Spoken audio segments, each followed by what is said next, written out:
در شهر خوجند مرکز تأسیس یافت که نفران زورآور به جای حبس و جریمه از دوره آموزشی می‌گذرند و به زندگی مقرری برمیگردند. با آنها در این اتاق یک روانشناس و حقوقشناس کار خواهند کرد و راه‌های برون رفت از این بحران روانی را شرح خواهند داد.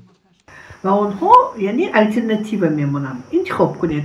یا حبس میشید، یا جریمه میسپرید، یا همین برنامه رو گذارید.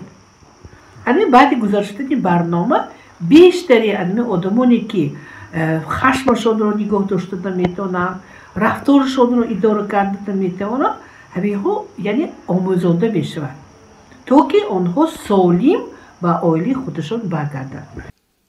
نفرانی که همه روزه با زورآوران کار میکنند از دوره‌های مخصوص آموزشی گذشتند و با کارمندان پلیس یک جای عمل خواهند کرد. طبق برنامه ما به واسطه با خود زورآوران کاربری میکنیم و با آنها همه گویم خودی پیش از همه زورآوری چیست؟ ما مفهوم زورآوری، خود زورآوری چیست؟ در کدام حالت ها همین زورآوری به میان می آید؟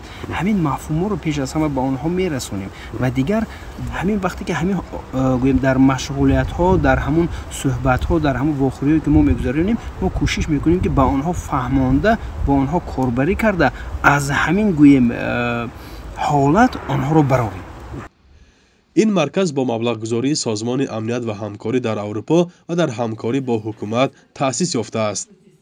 مسئولان مقامات میگویند تأسیس چنین مرکز سری وقتی است، زیرا پیشتر زورآوران از جانب اداره حفظ حقوق انسان جریمه و یا جزا میگرفتند. بعداً انتقام آنها بیشتر میشد و خشونت را زیاد میگرداند. خصوص ببین زورآوری بیشتر در بین جوانان بسیار میباشد. تا 30 سالگی زیاد صاحب 2 فرزند، 1 فرزند یا 3 فرزند از زورآوری خیلی بسیار میباشد. بغیر از مشاهده همی که آن زنهایی که نه معلومات دارند، نه صاحب کسب و کار هستند و پابند اقتصادی هستند، بیشتر به زورآوری گرفتار میشن. زیرا که کار خانگی همچون کاری مزدناک، مبلغناک حسابیده نمیشود. در تاجیکستان سالانه صدها نفر زنان با خشونت عائلوی و آزار روانی دچار میشوند. در شهر خوجند چندین سال قبل مرکزی کار با خشونت دیدگان نیز تأسیس یافته بود و هم یک پناهگاه خود را با نام گلرخسار فعال ساخت.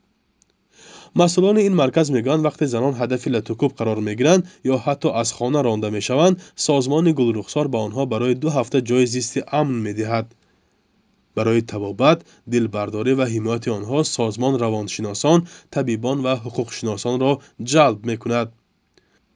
نظر در میان مردان صدا می‌دهد که چنین سازمان‌ها با کمک به زنها آنها را بیشتر ضد همسرانشان می‌شورانند. همکنون مشاوران اتاق کار با زورآوران امید دارند که هنگام گذشتن آموزش‌های آنها این عقیده در بین مردان خشونتکار کمتر خواهد شد. فرزان محمدی، رادیو آزادی، شهر خوجند.